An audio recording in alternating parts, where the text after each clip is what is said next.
지금 싹스에는 보시게 되면 그 인터랙티브 프로그램의 소개와 역할, 그 다음에 싹스의 세팅 방법들, 그 다음에 구조 해석 절차에 관해서 간략하게 일단 설명을 드리겠습니다.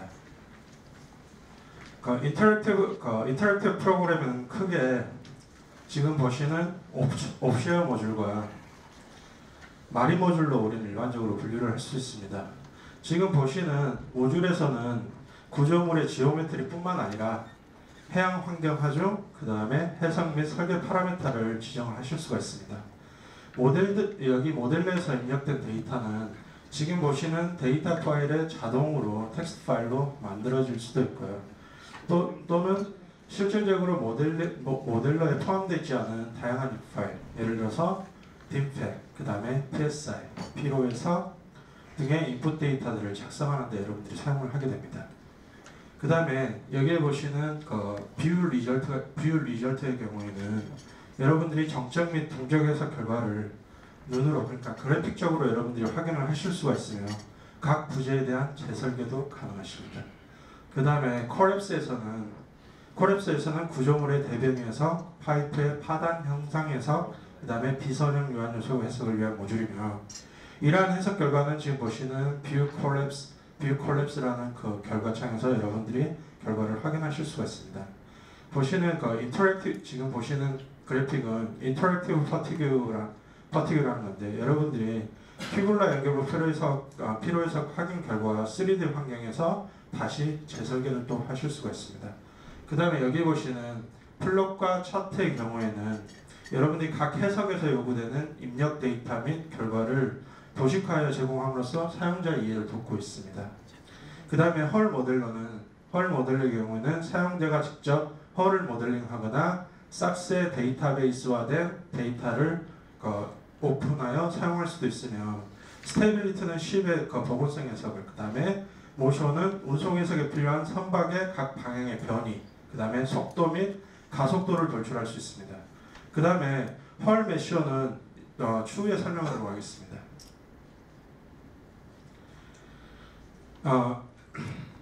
싹스에서는 여러분들 각 회사에서는 메이저 회사 같은 경우에는 싹스 보통 라이센스를 20에서 30카피 이상 가지고 계시는 회사들도 있거든요.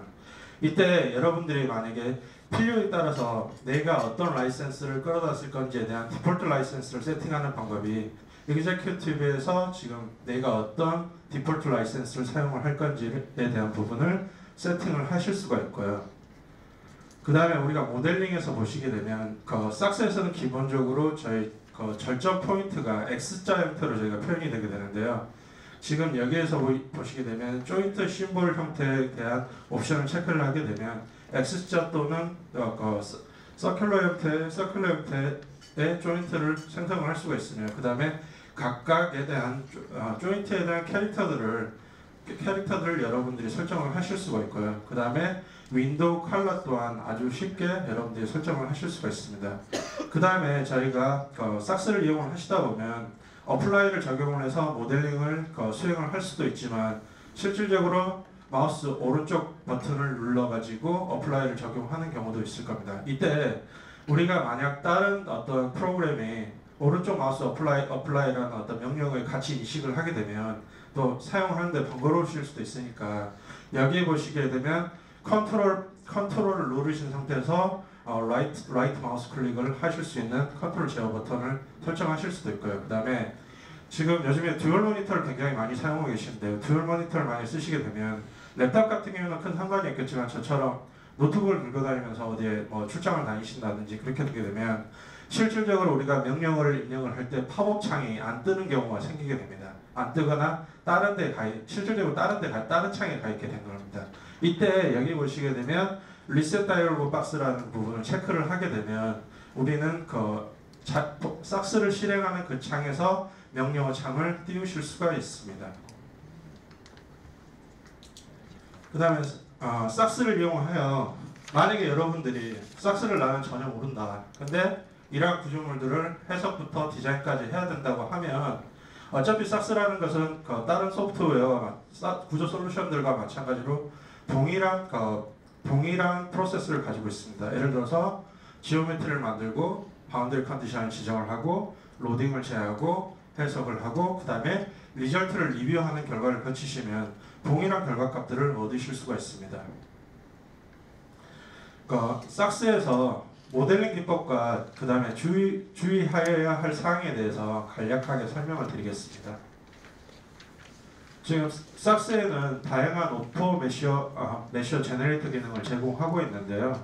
삭스 모델에서는 보시게 되면 조인트 메시어와 그 다음에 메시어 튜블러가 있습니다. 근데 여기 보시게 되면 사용법 또한 우리가 메시어를 어떻게 짜주는 게 아니고 지금 보시는 조인트 메시어 경우에는 내가 어느 포인트에 대해서 튜블러 형태의 메시를 짜주겠다라는 그런 설정만 일단 해주시면 되고요.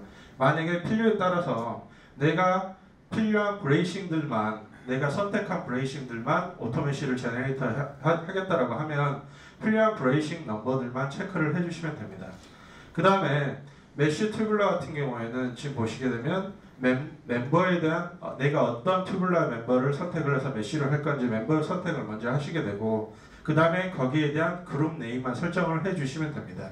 이때 조인트 메쉬 같은 경우에는 지금 보시게 되면 메쉬 조인트를 이용을 하실 수도 있습니다. 사용 방법은 단지 메쉬 조인트 같은 경우에는 유틸리티 안에 있는 겁니다. 유틸리티 안에 있어가지고 유틸리티를 실행하게 되면 걔가 먼저 물어보게 될 겁니다. 몇 번 조인트를 오토메쉬 제너레이터를 할 건지 물어보게 됩니다. 그때 여러분들이 조인트 넘버만 입력을 해주시게 되면 아주 편리하게 사용을 하실 수가 있습니다.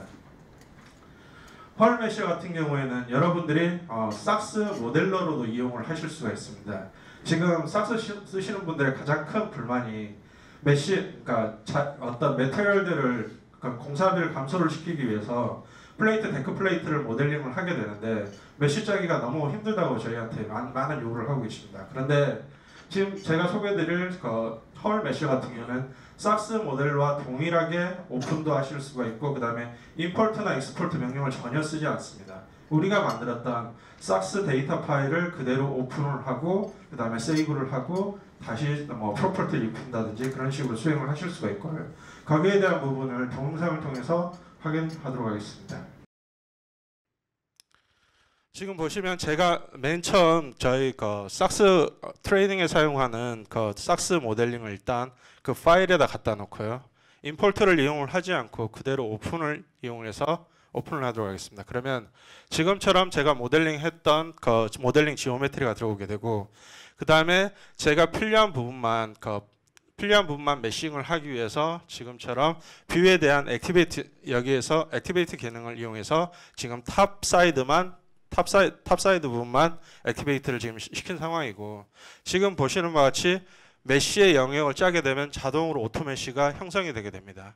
오토메쉬가 형성이 되고 실질적으로 저는 여기 이 오토메쉬에다가 개구부를 뚫을 겁니다. 개구부를 뚫게 되면 자동으로 거기에 대한 절점이라든지 메쉬들이 수정이 되고요. 그 다음에 내가 지금 이 메쉬한 부분에 대한 메쉬의 사이즈가 너무 좀 불합리하다라고 생각을 하시게 되면 지금 보시는 것처럼 메쉬 타켓을 좀 더 작게 설정을 하게 되면 지금처럼 조밀한 형태의 메쉬를 오토매티컬하게 만드실 수가 있습니다.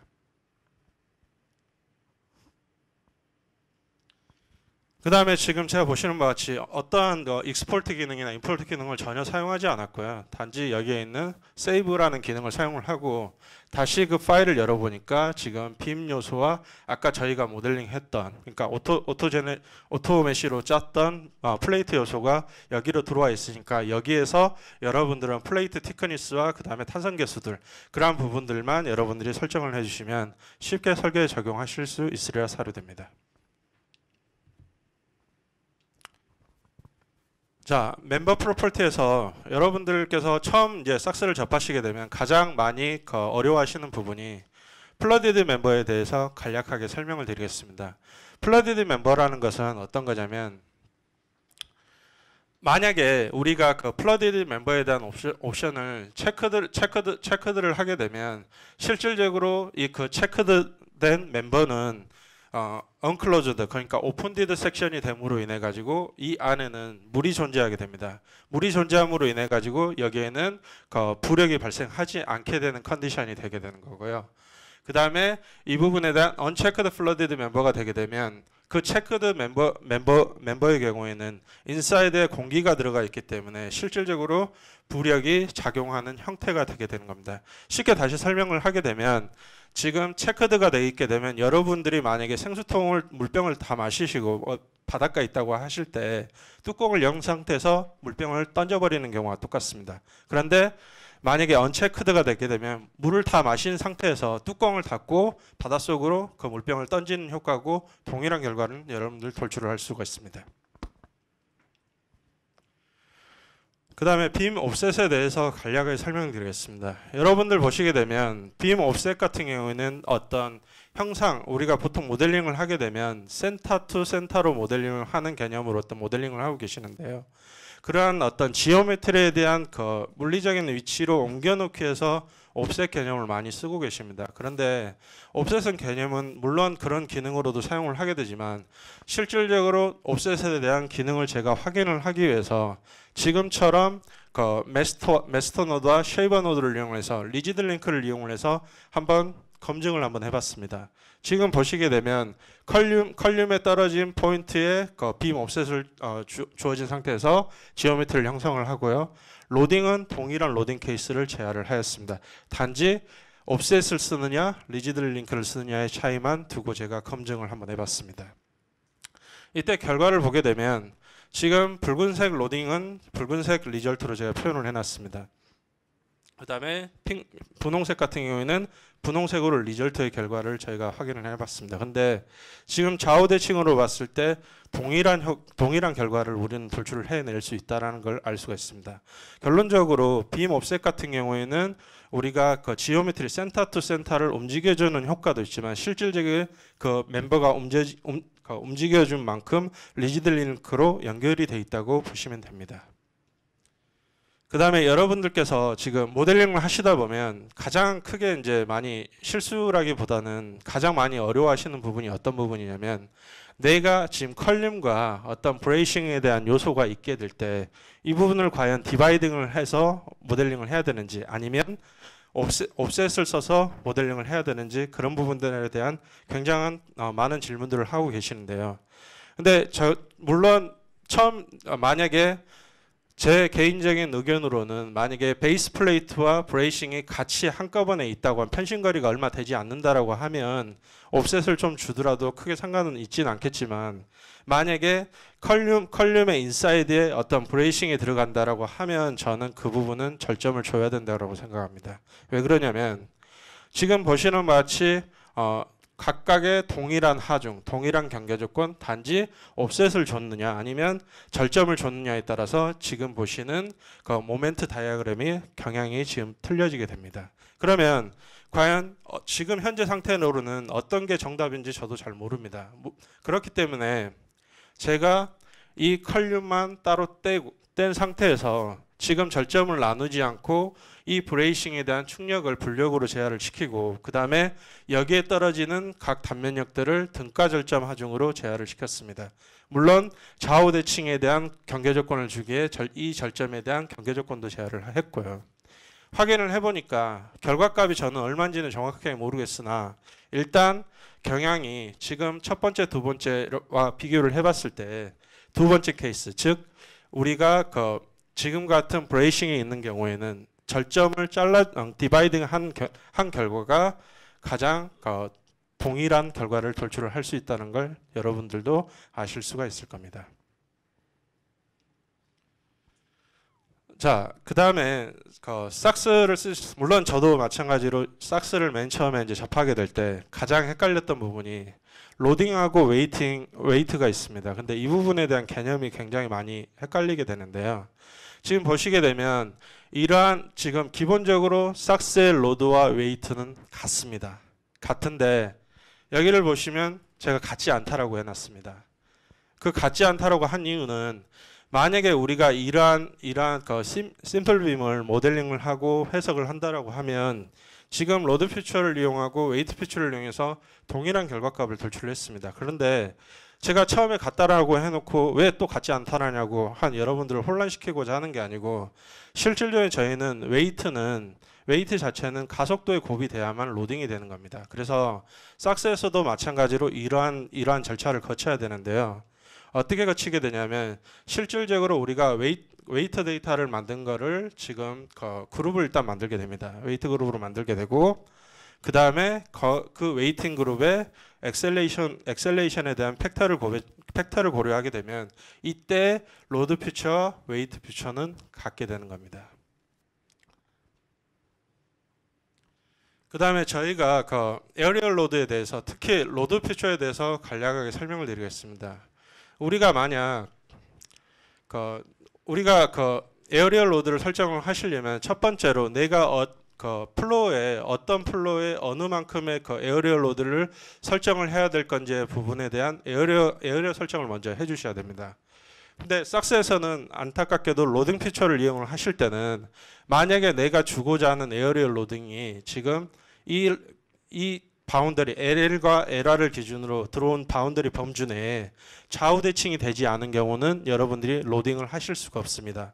그러면 로딩을 할 수 없으면 그러면 어떻게 하느냐? 두 가지 방법이 있습니다. 첫 번째로 얘를 디바이딩을 하는 겁니다.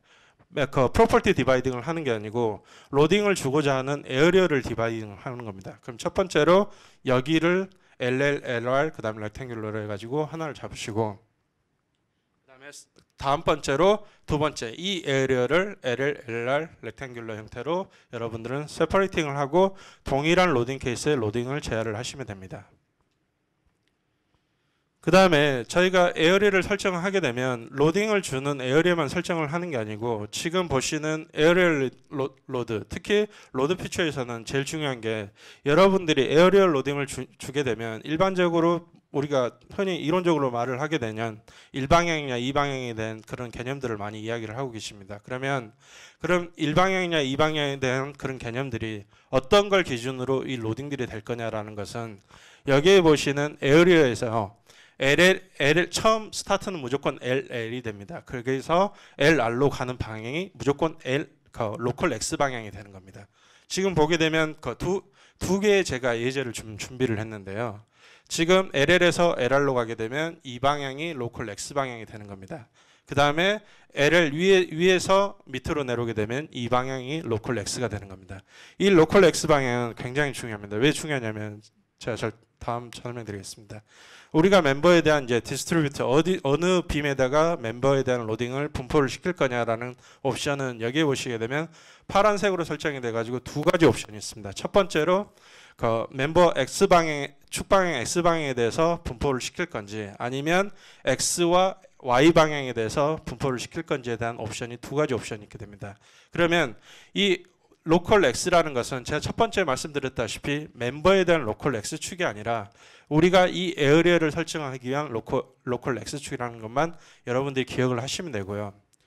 지금 첫 번째로 로컬 X만 우리가 선택을 하게 되면, 내가 여기에 준 에어리얼 로딩의 100%가 그 로컬 X 방향으로 분포가 되게 됩니다. 여기도 마찬가지로 이 방향이 로컬 X니까 여기에 해당 에어리얼 내에 있는 빔에만 로컬 X 방향으로 제어가 되는 겁니다. 그 다음에 지금 보시는 이것도 마찬가지로 여기에 보시게 되면 이제 빨간색으로 지금 나와 있는데, 기본적으로 로컬 X 방향으로 몇 %의 로딩을 여러분들이 분포를 할 건지에 대한 부분을 고려를 하는 옵션이 있습니다. 근데 이 부분도 마찬가지로 기준이 X 방향이 되는 겁니다. 그래서 제가 예를 들어서 30%를 X 방향으로 분포를 하겠다라고 미리 설정을 해놨습니다. 해놓고 보니까 여기에 있는 제가 설정했던 아까 로컬 X 방향인 그 부분에 전체 100% 하중에서 30% 하중이 그 빔으로 제어가 되게 되고요. 그 다음에 그 나머지적인 70%가 Y 방향으로 제어가 되게 됩니다. 그 다음에 저희가 이러한 그림 어디서 많이 보셨을 텐데요. 흔히 API 코드에서 많이 보셨죠. 많이 보시겠는데, 지금 이 부분에 대해서 제가 왜 설명을 드리냐면, 차근차근히 왜 우리가 어떻게 이 그림을, 그러니까 API 코드를 이용을 해서 어떻게 우리가 environmental 로딩을 제대로 제하는 게 맞는지에 대한 부분을 설명을 드리겠습니다. 첫 번째로 우리가 environment 로딩을 주시고자 한다면 environment에서 cStatus 이 버튼을 누르시게 되면 바로 우리가 이런 웨이브 로딩과 그 다음에 웨이브 1 로딩을 우리가 보실 수가 있을 겁니다. 이때 웨이브 1에서 보게 되면 웨이브 하이트라든지 웨이브 피리어드 그 다음에 운동 팩터를 여러분들이 고려를 하실 수가 있고요. 그 다음에 콜런트 1에서 여러분들이 콜런트에 대한 깊이에 대한 어떤 유속과 그 다음에 콜런트에 대한 팩터들을 여러분들은 고려를 하실 수가 있습니다. 그 다음에 실질적으로 우리가 모델링을 하시다 보면 라이저라든지 아니면 실질적인 물에 잠겨 있는 어떤 구조물들이 모델이 안 되는 경우가 있습니다. 안 되는 경우에 여러분들이 보시는 바와 같이 멤버 그룹을 이용을 해서 직경을 증가를 시킨다든지 또는 매스를 증가시켜서 그러한 부분들을 고려를 하실 수가 있고요. 그 다음에 마린그로스의 경우에는 마린그로스에 대한 버튼을 눌러가지고 여러분들이 설정을 하시면 됩니다. 그 다음에 드래그 앤 매스에 대한 개수 또한 여러분들 지금 보시는 바와 같이 어떤 설계식에 의해서 그런 팩터들을 고려를 하실 수도 있고 아니면 사용자들이 필요한 어떤 실험식에 의해서 그런 부분들도 고려를 하실 수가 있습니다. 근데 여기서 이제 가장 중요한 이야기를 해드릴 건데요. 어떤 이야기를 하게 되냐면 가끔 저희가 테크니컬 서포트 여러분들께 받아보면은 어떤 경우가 생기냐면 어떤 분들은 웨이브 로드와 그 다음에 콜런트 로딩을 각각 별개로 제어를 시키게 됩니다. 별개로 제어를 시키고 나중에 조합을 로드 콤비네이션을 이용을 해서 많이 조합을 하시게 됩니다. 근데 그 방법은 일반적으로 맞지 않습니다. 왜 맞지 않냐면 지금 제가 이론적인 어떤 배경을 들추자 하는 게 아니고 지금 삭스 내에서 일반적으로 우리가 웨이브 로딩을 만들게 되면 한 방향의 웨이브 로드는 우리가 크레스트 포인트라고 해서 웨이브 포인트를 10개가 됐든 20개가 됐든 100개 이상을 만드실 수가 있습니다. 그 말은 무슨 말이냐면 한 개 디렉션에 대한 웨이브 로딩을 우리가 20개의 로딩 케이스를 만들 수가 있고 40개를 만들 수가 있고 100개를 만들 수가 있기 때문입니다. 이때 우리는 웨이브 로딩이 있음으로 인해 가지고 그때 콜런트 로딩도 같이 동시에 제어가 될 겁니다. 예를 들어서 구조물이 여기에 있는 상태에서 웨이브 로딩이 이렇게 될 수도 있고 이렇게 될 수도 있습니다. 그때 콜런트 로딩도 동시에 제어가 되게 됩니다. 만약에 별개로 우리가 콤비네이션을 이용을 하게 되면 이러한 최대 인벨로퍼에 대한 케이스를 우리는 고려하지 못하게 됩니다. 그러므로 우리가 지금 웨이브 로딩과 콜런트 하중은 동일하게 고려를 해주셔야만 한 케이스에 고려를 하셔야만 하는 이유가 그것 때문에 그렇습니다. 그 다음에 여러분들이 멤버를 디자인을 하게 되면 지금 보게 되면 동일한 지오메트리, 동일한 로딩, 좌우 대칭인 어떤 멤버들이 설정이 되어 있습니다. 근데 우리가 지금 보게 되면 이 컬럼을 기준으로 좌우 대칭을 보게 됐을 때 지금 멤버 레이티오가 틀린 걸 여러분은 확인하실 수가 있을 겁니다. 근데 이게 왜 틀리냐면 저는 아무것도 손대지 않았습니다. 근데 손댄 거는 그냥 멤버 렌스에 우리가 일반적으로 구조물 디자인을 하기 위해서는 이 디바이딩 된 멤버를 그대로 쓰게 됩니다. 그런데 디자인 파라미터는 일반적으로 디바이딩 돼 있지 않은 피지컬한 멤버입니다. 그렇기 때문에 디바이딩 돼 있지 않은 그 상태의 길이를 우리는 설정을 해줘야 되는데 일반적으로 우리 책에서는 이펙티브 렌스라든지 또는 언브레이스드 렌스라는 그런 렌스를 쓰게 됩니다. 이때 이펙티브 렌스 같은 경우에는 우리는 기둥에서 일반적으로 쓰게 될 거고요. 그 다음에 언브레이드 렌스 같은 경우는 빔에서 우리 쓰게 될 겁니다. 근데 문제는 뭐냐면 우리가 지금 강구조물을 설계를 진행하시다 보면 각각 지금 충력과 어떤 힘과 전단에 대해서 각각 검토를 수행을 하게 되고 그 다음에 최종적으로 우리가 AISC 기준으로 제가 설명을 드리게 되면 최종적으로 여러분들은 충력과 힘에 대해서 조합 응용에 대해 검토를 하게 됩니다. 그러므로 여러분들이 일반적으로 설계에 대한 디자인 멤버 렌스를 설정을 하시게 될 때는 꼭 이펙티브 렌스와 언브레이드 렌스를 동시에 적용해 주시는 게 좋으시리라 사료됩니다. 그 다음에 만약에 여러분들 보시게 되면 갭 엘리멘트 해석을 많이 진행을 하시게 되는데요. 만약에 갭 엘리멘트 해석 이러한 지금 마킹이 된 부재가 텐션 온이라는 컴프레션 온이 멤버라고 한다면 실질적으로 윈드나 어떤 웨이브 로딩이 없다고 하면 아무런 문제가 되지는 않을 겁니다. 그런데 이러한 환경에서 웨이브나 어떤 윈드 하중이 제어가 된다면 분명히 여러분들은 싱귤러 에러를 만날 수밖에 없을 겁니다. 왜 그러냐면 지금 텐션 온이라든지 컴프레션 온이는 한 개의 절점에 한 개의 자유도만 존재를 하게 됩니다. 그런데 이때 우리가 지금처럼 수평 하중을 제어를 하게 되면 얘는 자기가 할 수 없는 능력을 여러분들이 시키기 때문에 거부를 하게 되는 겁니다. 그러면 이때 이러한 구조물을 우리가 만나게 된다면 어떻게 해결을 해야만 하느냐. 그걸 보시게 되면 하이드로 멤버 그룹이라는 게 있습니다. 거기에서 여러분들이 내가 어떤 웨이브라든지 그런 부분들을 고려를 하지 않겠다는 멤버를 선택을 하고 여기에서 노 웨이브 윈드라는 걸 선택을 하시게 되면 지금 동일한 웨이브라든지 윈드가 있는 상태에서 텐션 온리, 컴프레션 온리가 있는 경우도 여러분들이 쉽게 해석을 하실 수가 있습니다. 그 다음에 여러분들이 흔히 이제 인플레이스 해석이라고 해서 크게는 우리가 해석을 두 가지 종류로 나눌 수가 있는데요. 인플레이스 해석과 그 다음에 퍼티그 해석 기본적으로 두 가지를 나눌 수가 있는데 그 중에서도 여러분들이 가장 많이 사용하시는 리스판스 스펙트럼 해석에 대해서 설명을 드리겠습니다. 기본적인 워킹 흐름은 우리가 스태틱 해석을 하고 모달 해석을 하고 리스판스 스펙트럼 해석을 하고 코드 체크를 하고 그 다음에 싱글 파일 체크도 하셔야만 합니다. 이 해야 되는 부분은 지금 PSI 라이센스 가지고 계시면 저 사람 앞에서 무슨 소리지 하고 계시는 분들 좀 있으실 겁니다. 그 이유는 제가 바로 설명을 드리겠습니다.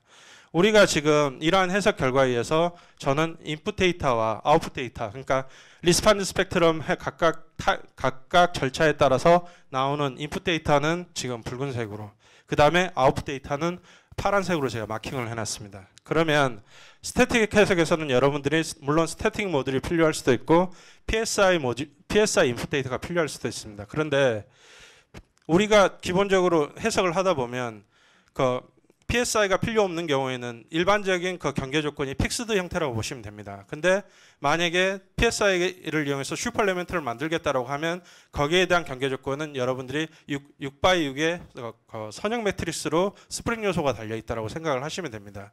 그때 여기 보시게 되면 각 스텝에 따라서 어떤 우리 인풋 데이터만 필요한 게 아니고 실질적으로 우리는 리스판스 스펙트럼 해석을 하게 되면 모달 애널라이즈는 실질적으로 우리는 보지 못하게 됩니다. 흔히 다른 소프트웨어 같은 경우에는 이 절차가 거의 감춰져 있고 자동으로 거의 되게 돼 있겠죠. 근데 싹스에서는 이러한 절차가 필요하게 됩니다. 모달 해석에 의해서 지금 웨이트 매스를 만들게 되고 그 다음에 모드 쉐입을 만들게 됩니다.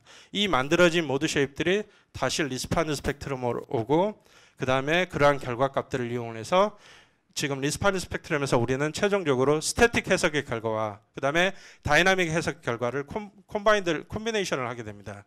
그 다음에 거기에 맞게 코드 체크를 하고 싱글 파일을 체크를 하게 됩니다. 근데 여기서 또 가장 중요한 저는 지금 베이스 쉐어라고 해놨는데 베이스 쉐어라기보다는 여러분들이 만약에 슈퍼 엘리멘트를 만들기 위한 로딩 케이스가 분명히 존재를 해야만 합니다.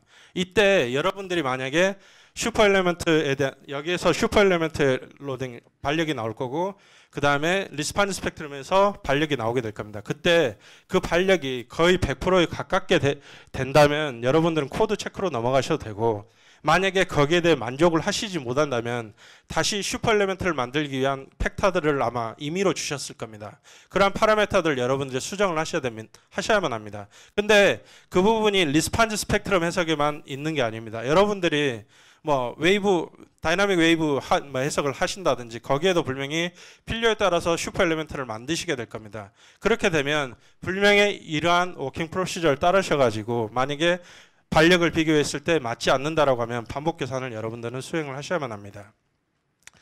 지금 이러한 예제를 통해서 여러분들께 리스판스 스펙트럼에 대해서 동영상을 통해서 설명을 드리겠습니다. 근데 여기에서는 저는 그냥 PSI 인풋 데이터를 이용을 하지 않을 거고요. 그냥 일반적으로 픽스드라운 형태에 의해서 지금 보시는 바와 같이 로딩 케이스의 경우에는 색깔별로 지금 분류가 되어 있습니다. 지금 검은색 같은 경우에는 셀프 웨이트를 고려를 할 거고 파란색은 데드로드 그 다음에 붉은색은 라이브 로딩을 고려를 할 건데 저는 매스를 고려를 하기 위해서 지금 라이브 로드는 매스로 고려를 하지 않을 겁니다. 단지 스태틱 해석에만 저는 사용을 할 거고 그 다음에 지진 하중은 X 방향과 Y 방향 하중에 대해서 각각 고려를 하도록 하겠습니다. 우리 교육 트레이닝 예제 같은 거 보시게 되면 아마 API 코드에서 한 개 방향으로만 아마 돼 있는 예제만 있을 겁니다.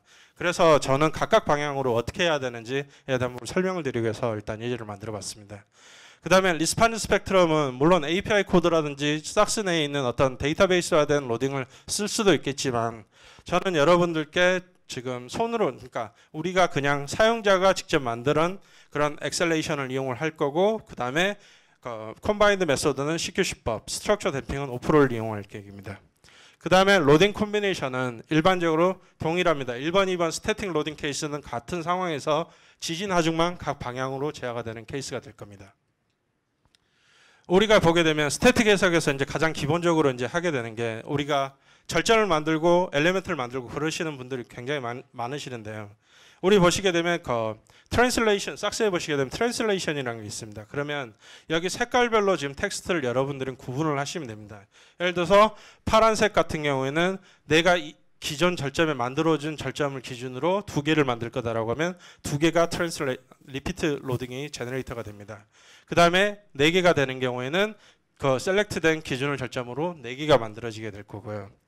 그 다음에 오토매틱 네이밍 경우에는 만약에 얘가 체크드가 돼 있게 되면 여기에 있는 절점 번호를 기준으로 생성을 하게 될 거고, 만약에 체크를 하지 않았다라고 하면 기존에 내가 셀렉트된 멤버를 기준으로 인크리즈 넘버를 이용해서 넘버링을 하게 될 겁니다. 그 다음에 여기에 보시게 되면 지금 연두색으로 보이는 이 부분을 체크를 하지 않게 되면 우리가 만약에 필요에 따라서 두플리케이트 노드를 만드실 필요도 있을 겁니다. 근데 여기를 체크하지 않으시면 same location은, 그러니까 동일한 로케이션에 여러분들은 절점을 만드실 수가 없습니다. 그렇기 때문에 두플리케이트 로드를 만들고 싶으시면 이 부분에 대한 체크를 하셔야만 합니다. 그 다음에 우리가 만약에 절점을 만들다가 두플리케이트를 허용을 할 건지 아니면 동일한 위치에 절점이 생성이 됐게 되면 나는 머지를 시켜서 그냥 하나의 절점만 이용을 할 건지에 대한 부분이 지금 여기에 나와 있는 이 부분에 대한 옵션이 되게 됩니다. 이때 여러분 이거와 이 두 개를 선택을 하게 되면 동일하게 멤버가 만들어지게 되는데 그때 멤버 그룹 네임을 여기서 설정을 하실 수가 있습니다. 동영상을 통해서 보도록 하겠습니다. 여러분들이 싹스 해석을 하시게 될 때는 그 해석에 대한 필요한 폴더를 미리 만들어 놓고 시작을 하셔야 됩니다. 저 같은 경우는 지금 4개 과정을 거치기 때문에 일단 시작 폴더를 4개 폴더를 일단 만들어 놨고요. 첫 번째로 절점을 만들고, 물론 저는 어플라이 버튼을 눌렀지만 여러분들은 아까 처음에 제가 설명드렸던 바와 같이 오른쪽 마우스 클릭을 누른다든지 아니면 옵션을 바꾸셔가지고 컨트롤 오른쪽 마우스 클릭을 이용하셔가지고 멤버를 만드실 수도 있습니다. 그 다음에 제가 아까 설명드린 바와 같이 트랜슬레이션 리피트를 하기 위해서는 내가 얼마만큼의 트랜슬레이션 리피트를 할 건지에 대한 거리를 먼저 설정을 해주고 거기에 따른 옵션, 예를 들어서 저는 2개를 만들 거고 멤버도 연속해서 만드는 경우를 지금 보고 계십니다. 지금 불빛이 너무 밝아가지고 지금 보이지가 않는데요. 지금 여기에 지금 멤버가 생성이 된 거고,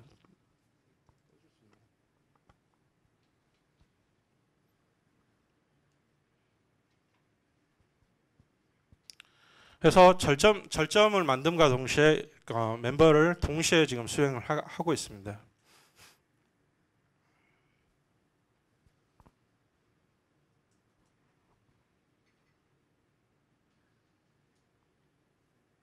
그 다음에 제가 멤버 프로퍼티를 지금 3개를 만들었는데요. 그 3개 만든 거 여러분들이 처음에 만드실 때 싹스에는 튜블라 형태의 어떤 단면만 있는 게 아닙니다. 튜블라 형태만 단면 형태가 있는 게 아니고 실질적으로 오픈디드 섹션, 앵글이라든지 H형광, 채널 그런 부분들이 이미 여기에 데이터베이스화가 되어 있습니다. 그래서 저처럼 필요에 따라서 그 부분에 대한 데이터베이스들을 불러오셔가지고 설정을 하실 수가 있습니다.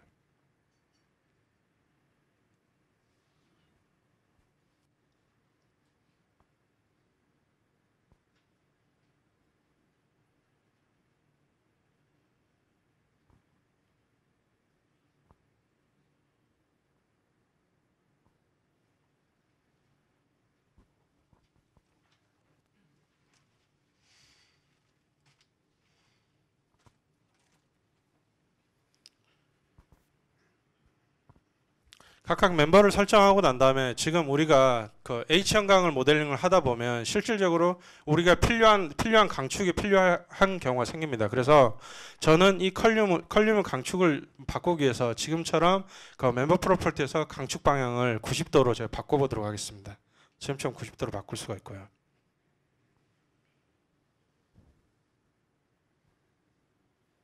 그 다음에 경계 조건을 설정할 겁니다. 지금 우리는 일반적으로 그 경계 조건은 데이터베이스화된 경계 조건이 있고요. 그 다음에 여러분들은 경계 조건을 아신다고 하면 한 절점에는 6개에 대한 자유도가 있습니다. X, Y, Z, RX, RY, RZ가 있습니다. 그러한 부분들에 대한 그 픽스 조건을 여러분들은 1로 설정을 하시게 되면 그 경계 조건을 또 동일하게 설정을 하실 수가 있습니다. 그 다음에 지금 로딩을 설정을 할 텐데요. 저는 로딩을 그 웨이트 퓨처를 이용을 하지 않고 로드 퓨처를 이용을 해서 그 로딩을 제어하도록 하겠습니다. 왜 그러냐면 처음에 이제 싹스를 배우시다 보면 그 진동 해석을 하기 위해서는 웨이트 퓨처를 이용을 해야 된다는 어떤 강박관념들을 많이 가지고 계십니다. 근데 또 제가 분명히 말씀드렸다시피 똑같습니다. 똑같기 때문에 우리는 지금 보시는 바와 같이 로드 퓨처를 이용을 해서 저는 다이나믹 해석을 진행하도록 하겠습니다. 지금 이 빔의 그 데드로드를 미들 플로우에 저는 빔의 그 집중 하중을 제어를 하게 될 건데 집중 하중은 여러 개 하중이 그 동시에 제어가 되지 않습니다. 멤버를 디바이딩 하지 않은 상태에서는 꼭 한 개의 로딩 케이스를 그대로 그 유지를 하신 상태에서 로딩을 주고 또 주고 하게 되면 로딩이 오버라이딩이 되게 됩니다.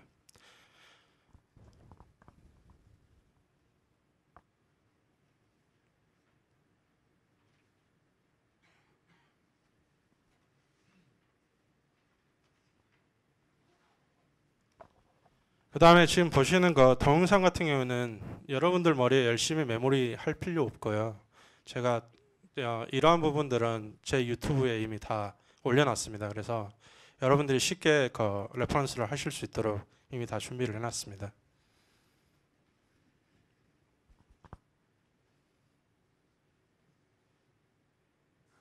그리고 지금 보시는 마치 모델링이 끝나고 나면 바로 해석을 하시는 게 아니고 여러분들 꼭 확인을 베리파이를 하셔야 됩니다. 내가 설정한 경계 조건이 어떻게 되어 있는지 아니면 로딩들이 과연 제대로 들어가 있는지 그러한 부분들이 꼭 필요한 절차로 여러분들이 확인을 하셔야만 나중에 모델링이 더 복잡해지고 그렇게 되면 실질적으로 그걸 또 다시 또 베리파이를 한다고 여러분들 생각을 해보십시오. 그러면 시간은 제한이 돼 있고 그렇기 때문에 베리파이에 대한 부분들은 여러분들 항상 그 습관을 가지시는 게 아마 좋으리라 사료가 됩니다. 그 다음에 여기 보시게 되면 흔히 우리는 그 텍스트 inf 파일을 이용을 해서 보통 그 디자인 파라메터를 설정을 많이 하시게 되는데요. 여기 보시면 삭스 옵션 내에 그런 파라메터를 설정을 하실 수 있는 부분들에 대한 옵션들이 있습니다. 예를 들어서 그 티몬세크 비미러를 이용해서 전단 변형 효과를 고려를 하고자 한다면 어떤 그런 옵션들을 체크를 한다든지 아니면 어떤 내가 리절트 결과를 어떤 부분의 결과를 세팅을 한다든지에 대한 부분 또한 여기서 세팅을 하실 수가 있습니다. 그 다음에 파일을 저장을 하고 해석으로 가겠습니다. 해석을 하게 되면 파일을 저장하고 닫고 그 Analyze Generator 탭을 누르신 다음에 저희는 일단 스태틱 해석을 먼저 진행을 하게 될 겁니다. 그러면 지금 보시면 굉장히 많은 옵션들이 있게 되죠. 근데 이미 우리가 아까 모델에서 그런 옵션들을 이미 설정을 해놨고요. 지금 보시게 되면 처음에는 굉장히 어려워 보입니다. 근데 눈에 익다 보면 그만큼 쉬운 게 아마 아까 그런 데이터가 되고 쉽게 애널라이즈를 하실 수가 있습니다. 그 다음에 모달 해석을 진행을 하게 될 텐데요. 모달 해석을 보게 되면 여러분들 흔히 보시게 되면 그 질량을 여러분들이 변화를 하는 방법은 두 가지 방법이 있게 됩니다.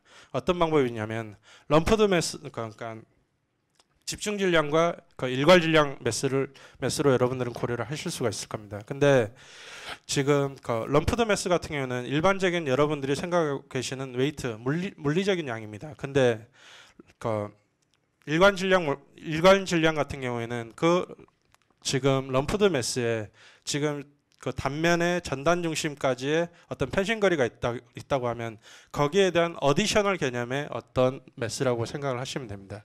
근데 여러분들께서 만약에 우리가 구조물 해석을 하시다 보면 이 내가 한 어떤 모달 해석이 타당한지 합당한지 안 한지에 대한 판단을 하시기 위해서 90% 기준으로 아마 판단을 많이 하시게 될 겁니다.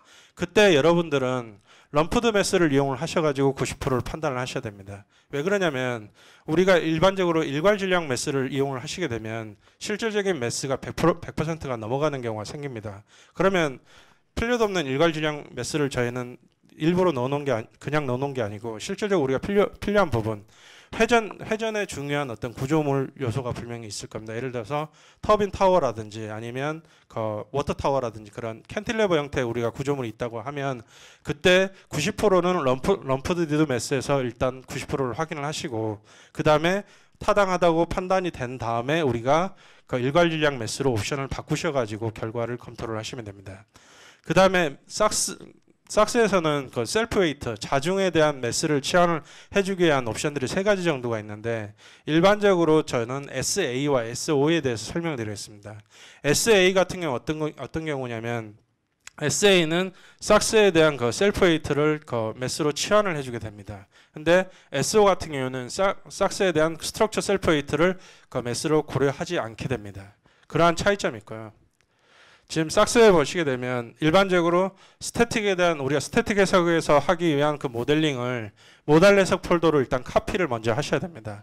카피를 하시고 저는 모달 해석에서 필요한 어떤 두 가지 정도의 조건을 저는 여기서 선택을 하게 될 겁니다.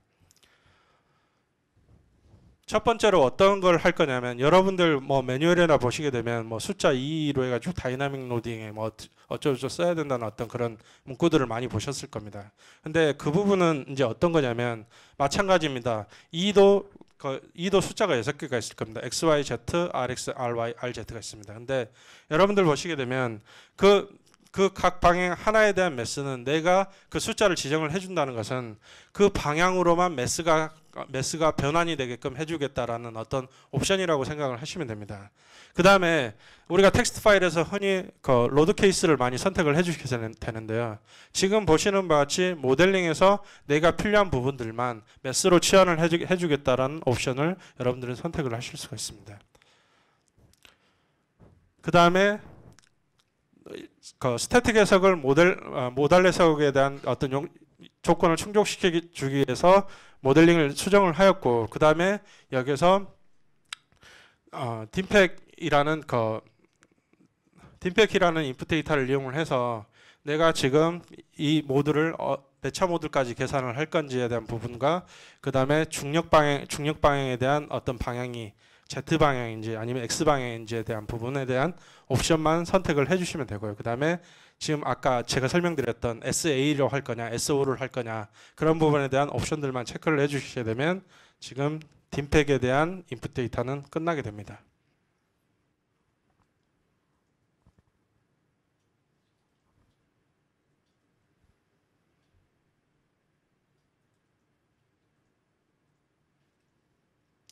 그 다음에 지금 그 삭스에 보시게 되면 삭스에는 그 다른 툴들과 틀리게 이상하게 앞에 지금 제가 지금 보여드리고 있는 거는 앞에 보이는 그 네이밍이 확장자가 됩니다. 그 다음에 그 우리가 포인트 뒤에 붙는 게 파일네임이 됩니다. 근데 그 부분은 아까 제가 그 삭스 세팅 부분에 보게 되면 그런 타입들도 바꾸실 수가 있습니다. 근데 그 바꾸는 부분은 제가 왜 설명을 안 드렸냐면 일반적으로 우리가 프로젝트를 수행을 하다 보면 어느 한 회사만 끝나는 일은 거의 없을 거라고 판단이 됩니다.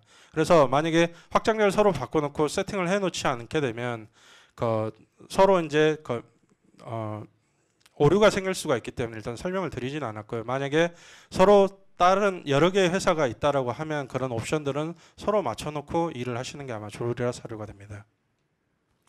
그 다음에 리스판즈 스펙트럼 해석을 하기 위해서는 리스판즈 스펙트럼 곡선을 만들어야 되는데요. 이때 보시게 되면 거의 삭스에 보이시는 거의 대부분의 인풋 데이터는 꼭 옵션이 들어가야 되고 끝에 AND가 들어가게 됩니다. 이 내에서 이제 명령어들이 일단 실행이 되게 되고요. 지금 보시게 되면 스트럭처 댐핑은 제가 설명드린 바와 같이 5%를 제가 설정을 했고요. 그 다음에 stcmb 이 명령어가 어떻게 보면 여러분 다이나믹 해석과 스태틱 해석을 조합하는데 가장 중요한 명령어라고 할 수 있는데요. stcmb가 결국엔 여기에는 지금 보시는 그 세이지맥에 대한 로딩 케이스가 없습니다. 없는데 저는 조합을 한다고 해놨습니다. 그 어떻게 조합을 하게 되냐면 그 부분 제가 좀 이따가 다시 자세하게 설명드리겠습니다. 지금 보시는 스태틱 로딩 콤비네이션 두 가지 케이스를 만들어 놓고 지진화중에 대한 스펙트럼 로드를 X방향과 Y방향 각각 두 개로 분리를 해놨습니다. 그러면 이러한 로딩이 지진화중 두 개에 스태틱 로딩 두 개가 만들어지게 될 겁니다. 이때 여기에 보이시는 그 옵션의 12라는 숫자는 아까 우리가 모달 해석을 하기 위해서 12차 모드까지 계산을 했었습니다. 그때 들어가는 숫자가 12, 동일하게 12로 끌고 오셔야만 합니다. 그 다음에 여기에 보시게 되는 리스판스 스펙트럼 포인트는 여기에 보이시는 이 포인트 각각 그 피리어드 분의 엑셀레이션에 대한 그 각 포인트의 숫자라고 생각을 하시면 됩니다.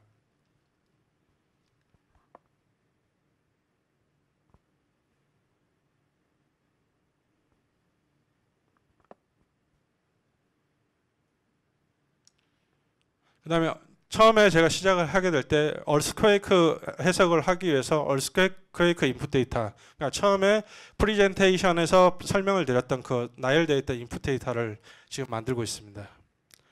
모드를 저는 12차 모드, 아까 모달 해석을 하기 위한 12차 모드를 일단 설정을 완료를 해놓고요.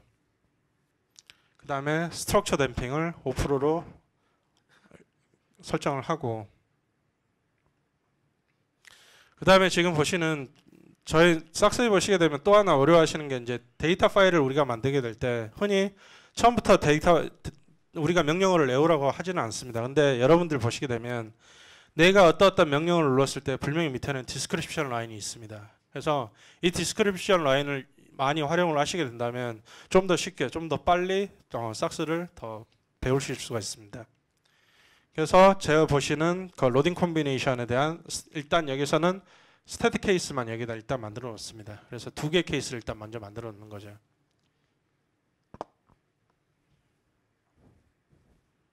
근데 지금 그러면 동화중은 이제 어디서 콤바인을 할 거냐라는 질문을 지금 가지신 분들이 몇 분 계실 겁니다. 근데 그 부분은 다음 장에서 설명을 드리겠습니다. 왜 제가 지금 설명을 안 드리는지에 대한 부분은 다음 장에서 설명드리겠습니다.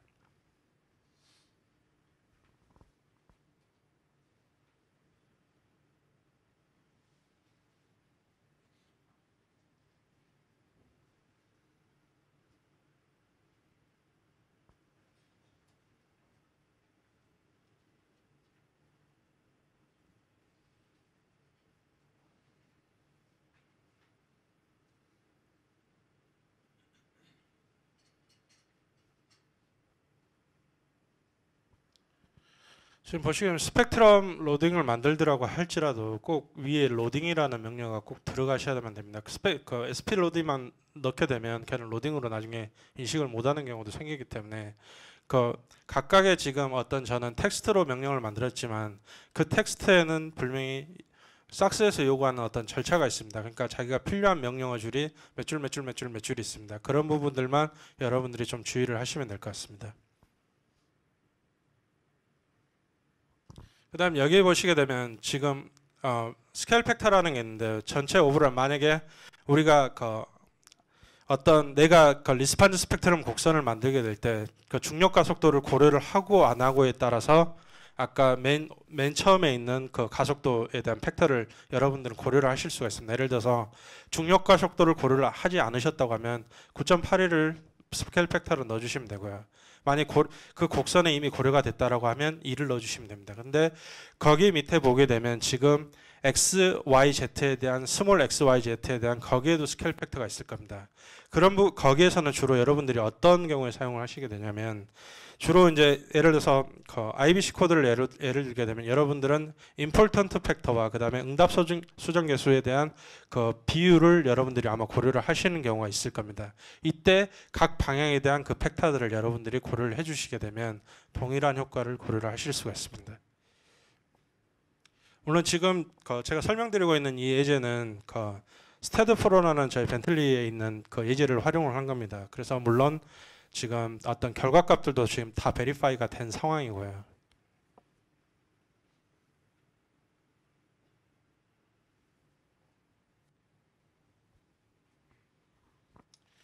이 부분은 어차피 동영상으로 제공을 해드릴 거니까 일단 넘어가도록 하겠습니다. 그 다음에 여러분들 이제 코드 체크를 하시게 되면서 기본적으로 우리가 왜 필요하냐고 하면 코드 체크를 하게 될 때 삭스에서는 기본적으로 튜블러 형태와 넌 튜블러 형태에 대한 그 디자인을 동시에 수행을 하게끔 기본적인 세팅이 되어 있습니다. 그렇기 때문에 우리가 해석을 수행하고 코드 체크를 하게 될 때 지금 저는 그 오픈디드 섹션을 이용을 해서 거기에 대한 인풋 데이터만 만들었습니다. 근데 여러분들은 그 오픈디드만 아니고 조인트 캠 체크를 하기 위해서 인풋 데이터를 하나 더 만드셔야만 합니다. 근데 지금 보시는 바와 같이 삭스에서는 그 리스판드 스펙트럼을 만들기 위해서 아까 우리가 콤비네이션을 이용을 한다라고 했습니다. 기본적으로 4개를 만들게 됩니다. 로딩 케이스를 4개를 만들게 됩니다. 이때 지금 보시는 바와 같이 저희가 스태틱 로딩 콤비네이션은 2개만 만들었습니다. 2개만 만들었고 그 다음에 리스판드 스펙트럼은 2개를 만들었습니다. X방향하고 Y방향 만들었습니다. 그 다음에 삭스 내에서 기본적으로 만들어지는 베이지컬하게 만들어지는 로딩 케이스가 4가지입니다. 그렇기 때문에 제가 지금 해석을 진행을 하고 나면 기본적으로 16개의 로딩 케이스가 만들어지게 됩니다. 그 결과는 지금 다이나믹 리스판즈 아웃풋 리스팅에서 확인을 하실 수가 있습니다.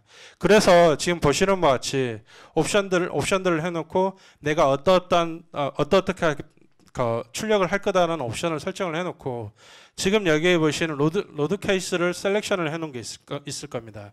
저는 오픈디드 섹션 그러니까 3번하고 4번 케이스는 저는 쓰지 않을 거기 때문에 일반적으로 그런 로딩 케이스가 빠져 있다라고 생각하시면 됩니다. 키포인트는 이제 이 부분이 되겠죠. 여기 보이시는 동영상을 통해서 확인하도록 하겠습니다.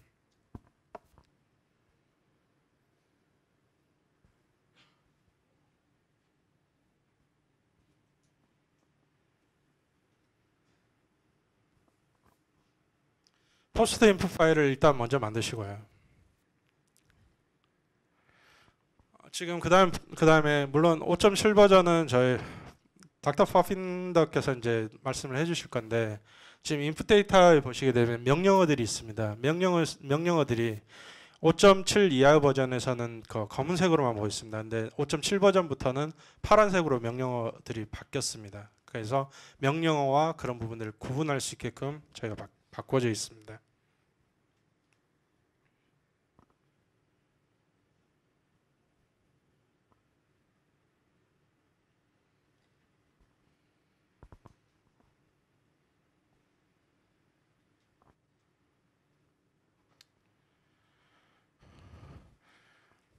지금 이 인풋 데이터만 만들고 나게 되면 어차피 해석이라든지 그런 결과 보는 것은 이미 저희가 아까도 말씀드렸듯이 지금 계속 말씀드릴 건데요. 지금 벤틀리에서는 여러분들에 대한 어떤 벤틀리 프로덕트를 배우시는데 굉장한 어려움들을 많이 느끼셔가지고 다양한 어떤 그런 툴들을 제공을 하고 있습니다.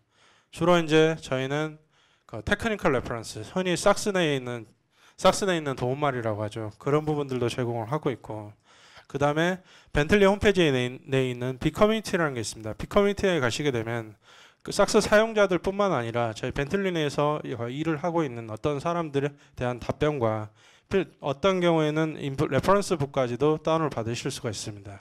또한 저희는 지금 적극적으로 유튜브를 이용을 해서 저처럼 이제 이런 동영상을 만들어 가지고 유튜브에 업로드를 하고 여러분들은 쉽게 이러한 데이터에 접근할 수 있도록 저희는 벤틀리에서 이러한 서비스를 제공하고 있습니다. 이상입니다. 감사합니다.